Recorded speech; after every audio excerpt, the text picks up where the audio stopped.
நெல்லை ஆவணப்படுகொலை நீங்கள் இன்னைக்கு நேரடியாக போய் பார்க்க போறீங்க, சம்பவத்தை எப்படி பார்க்குறீங்க? தென் மாவட்டங்களில் இது மட்டும் இல்லை, ஏற்கனவே மாணவர் சின்னத்துறைக்கும் நடந்தது, தொடர்ச்சியாக இன்னும் அது ஓயாமல் இருக்கு.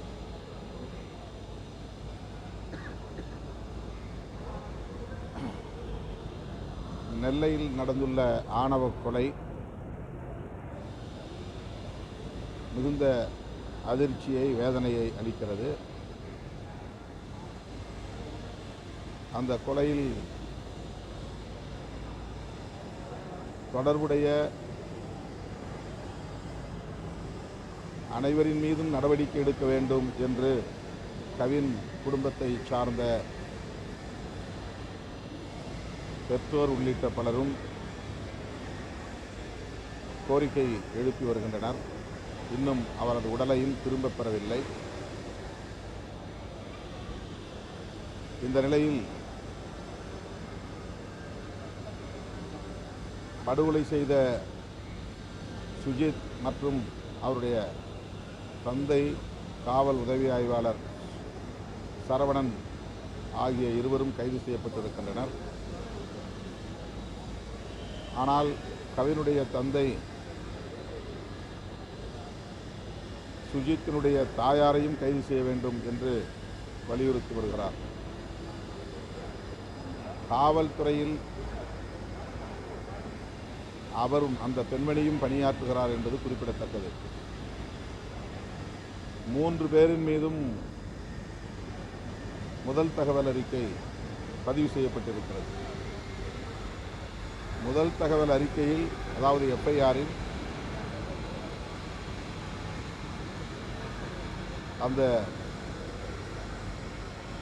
தாயாரின், அதாவது சுஜித்தினுடைய தாயாரின் பெயரும் இடம்பெற்றுள்ளது என்பதை நாம் அறிவோம். எஃப்ஐஆரில் இடம்பெற்றுள்ளவரை கைது செய்வதிலே காவல்துறைக்கு என்ன தயக்கம் என்று தெரியவில்லை. கௌசல்யா சங்கர் விவகாரத்தில் சங்கர் படுகொலை செய்யப்பட்ட போது நேரடியாக அவர்கள் யாரும் தலையிடவில்லை. கூலிப்படையை கொண்டு படுகொலை செய்தார்கள். ஆனால் சங்கர் படுகொலையில் கௌசல்யாவுடைய தாய், தந்தை, தாய்மாமன் உள்ளிட்ட அனைவருமே உடனடியாக கைது செய்யப்பட்டார்கள். அந்த அடிப்படையில் தான் இந்த கோரிக்கையை கவினுடைய பெற்றோர் முன்வைக்கிறார்கள். தமிழ்நாடு அரசு பாதிக்கப்பட்ட குடும்பத்திற்கு நீதி கிடைக்கும் வகையில் சட்டப்பூர்வமான கடமைகளை ஆற்றும் என்று நான் பெரிதும் நம்புகிறேன். அந்த வழக்கை சிபிசிஐடி விசாரணைக்கு மாற்றியுள்ள சூழலில் சிபிசிஐடி காவல்துறையினர் நேர்மையாக நடந்து பாதிக்கப்பட்ட கவின் குடும்பத்திற்கு நீதி வழங்க வேண்டும் என்று வலியுறுத்துகிறேன். இது தமிழ்நாட்டில் தென் மாவட்டங்களில் மட்டுமல்ல, வட மாவட்டங்களிலும் கூட, மேற்கு மாவட்டங்களிலும் கூட பரவி வருகிறது. கடந்த சில ஆண்டுகளாக அல்லது கடந்த 10 ஆண்டுகளாக சாதியவாத சக்திகளும் மதவாத சக்திகளும் சாதி பெருமிதத்தை ஒரு அரசியலாக உயர்த்தி பிடிக்கிறார்கள். சாதி பெருமிதத்தின் அடிப்படையில் இதுபோன்ற கொலைகளை ஊக்கப்படுத்தியும் வருகிறார்கள். வட இந்திய மாநிலங்களில்தான் இதுபோன்ற படுகொலைகள் அவ்வப்போது நடக்கும். இப்போது தென்னிந்திய மாநிலங்களில், குறிப்பாக தமிழ்நாட்டில் இது அதிகரித்து வருகிறது. இதற்கு சாதியவாத சக்திகளும் மதவாத சக்திகளும் திட்டமிட்டு பரப்புகிற சாதி பெருமை அரசியல்தான் காரணமாக இருக்கிறது என்று நம்புகிறோம். இதனை இயற்றப்பட வேண்டும் என்று அனைத்து மாநிலங்களிலிருந்தும் ஜனநாயக சக்திகள் குரல் எழுப்பி வருகிறார்கள். இந்திய ஒன்றிய அரசும் இந்த கோரிக்கையை பொருட்படுத்தவில்லை. மாநில அரசுகளும் இதை கண்டுகொள்ளவில்லை, தமிழ்நாடு உட்பட. இந்திய ஒன்றிய அரசு ஆணவ கொலை தடுப்புச் சட்டத்தை இயற்றலாமா என்கிற கருத்தை மாநில அரசுகளிடமிருந்து கேட்டு கடிதம் எழுதியிருக்கிறார்கள். அதற்கு தமிழ்நாடு உள்ளிட்ட பல மாநிலங்களிலிருந்து கருத்து எதுவும் சொல்லவில்லை என்பது அதிர்ச்சி அளிக்கிறது. இதற்கிடையிலே உச்சநீதிமன்றத்தில் மாநில அரசுகள் செய்ய வேண்டிய கடமைகள் என்று ஆணவ கொலைகள் தொடர்பாக சில வழிகாட்டுதல்களை தந்திருக்கிறார்கள்.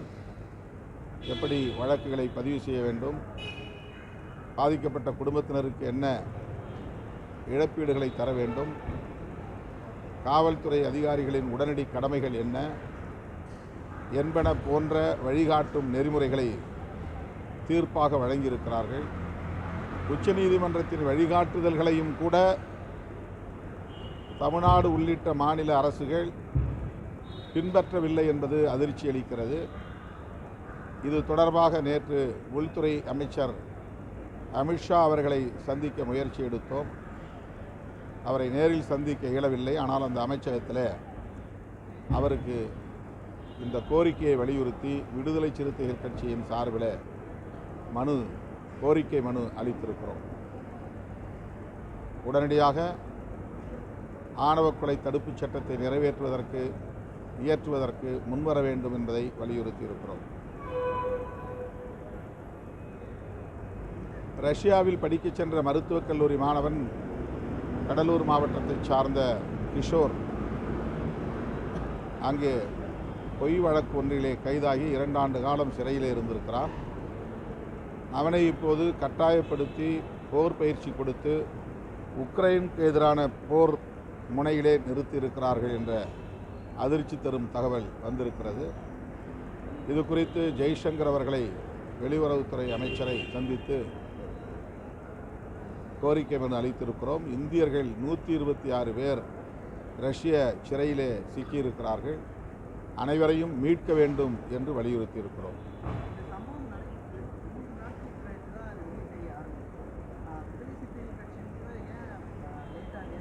எது சம்பந்தமா? இல்லை உடனே 3 நாள் இல்லையா? இதில் சின்ன அளவு பெரிய அளவு போராட்டம்லாம் இல்லை, கிடையாது. சம்பவம் நடந்த உடனே தகவல் கிடைச்சிருச்சு. 3 நாள்லாம் கிடையாது. அது முன்னாடி ஏதாவது அங்கே வாக்குவாதம் நடந்திருக்கலாம், பிரச்சனை நடந்திருக்கலாம். படுகொலை நடந்த உடனே தகவல் வெளியாகிவிட்டது. விடுதலை சிறுத்தைகள் தான் உடனே அந்த செய்தியை வெளிக்கொண்டு வர்றோம். உடனடியாக காவல்துறை அதிகாரிகளை சந்தித்து இது தொடர்பாக கோரிக்கை எழுப்பியது விடுதலை சிறுத்தைகள் தான். நாடாளுமன்ற கூட்டத்தொடர் நடந்து கொண்டிருக்கிற சூழலில் உடனே வர இயலாத நிலையில் இப்போது நான் டெல்லியிலிருந்து வந்திருக்கிறேன். அடுத்த விமானத்தில் தூத்துக்குடி சென்று பாதிக்கப்பட்ட கவின் குடும்பத்தினரை சந்திக்க உள்ளேன். மாலை 3 மணி அளவில் எனது தலைமையில் நெல்லையில் ஆர்ப்பாட்டமும் விடுதலை சிறுத்தைகள் கட்சியின் சார்பிலே நடைபெறுகிறது.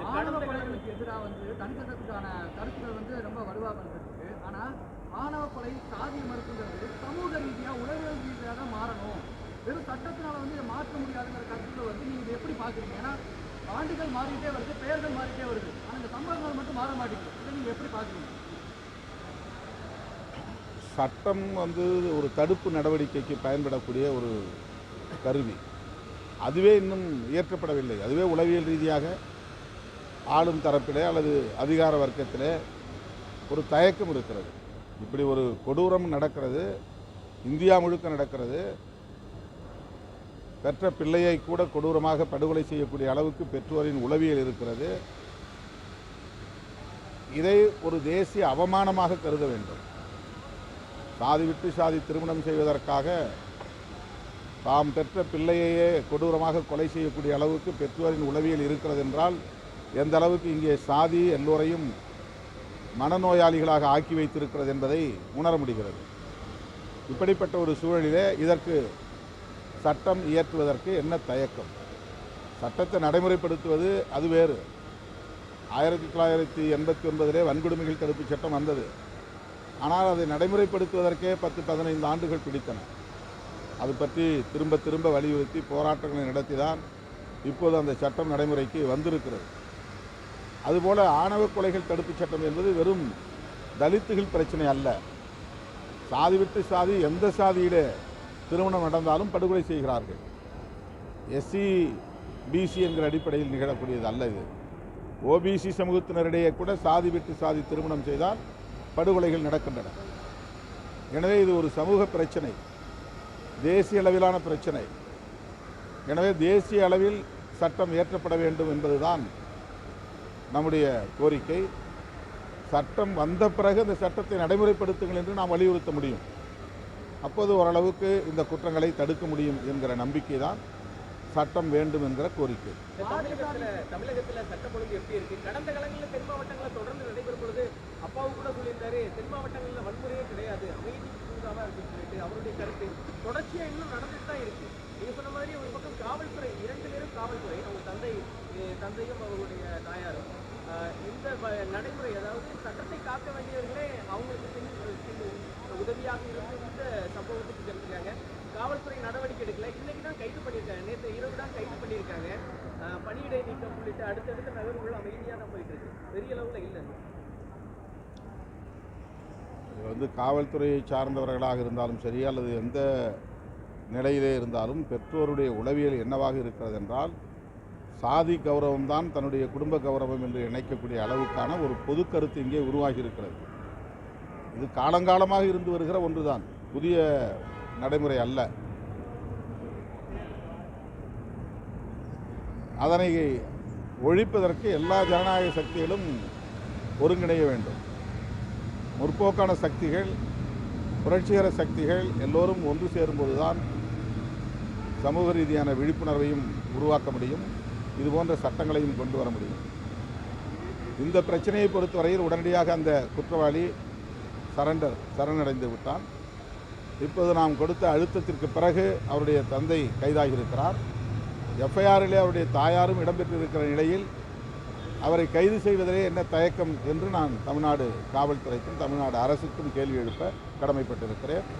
தமிழ்நாடு அரசு எஃப்ஐஆரில் உள்ள குற்றவாளிகள், குற்றம் சாட்டப்பட்டவர்கள் கைது செய்யப்பட்டு விசாரிக்கப்படும் போதுதான் புலனாய்வு முழுமை பெறும். குற்றங்களை அல்லது ஆதாரங்களை கலைக்கிற முயற்சி இருக்காது.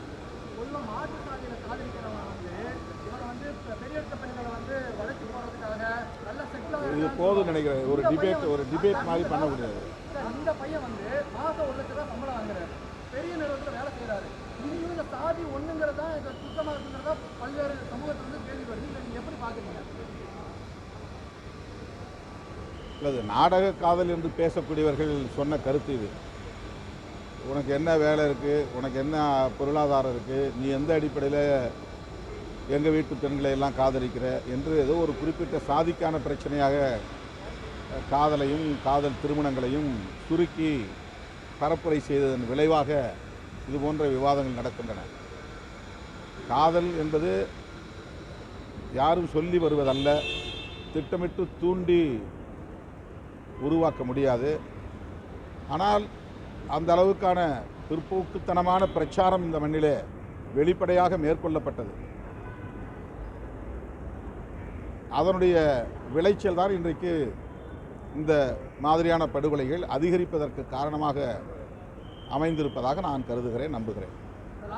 விஜய் வந்து 2026 தேர்தல் வந்து 67, 77 நாங்கள் தமிழ்நாடு அரசியல் மாற்ற மாதிரி 2026 மாறும் சொல்லியிருக்காரு. இதை நீங்கள் எப்படி பார்க்குறீங்க? என்ன மாதிரி மாற்றத்தை அவர் எதிர்பார்க்குறீங்க? அது அவருடைய விருப்பமாக இருக்கலாம். ஆனால் கிரவுண்ட் ரியாலிட்டி என்பது அப்படி இல்லை. எம்ஜிஆர் காலத்தில் இருந்ததை போன்ற சூழல் தமிழ்நாட்டில் இப்போது கிடையாது. அடுத்தடுத்து எத்தனையோ திரைக்கலைஞர்கள் அரசியலுக்கு வந்தார்கள், பெரும் செல்வாக்கோடு வந்தார்கள். ஆனால் மக்கள் அவ்வளவு இலகுவாக அவர்களை ஏற்றுக்கொள்ளவில்லை. தமிழ்நாடு திரைப்படத்தை நம்பி தலைவர்களை தேர்ந்தெடுக்கக்கூடிய மாநிலம் என்று விமர்சித்த காலம் மாறி போய்விட்டது. அரசியல் விழிப்புணர்வுள்ள ஒரு சமூகமாக தமிழ் சமூகம் வளர்ச்சியடைந்திருக்கிறது. யார் தேவையோ அவர்களை தேர்வு செய்வார்கள். 2026 தேர்தல் அதை நமக்கு உணர்த்தும்.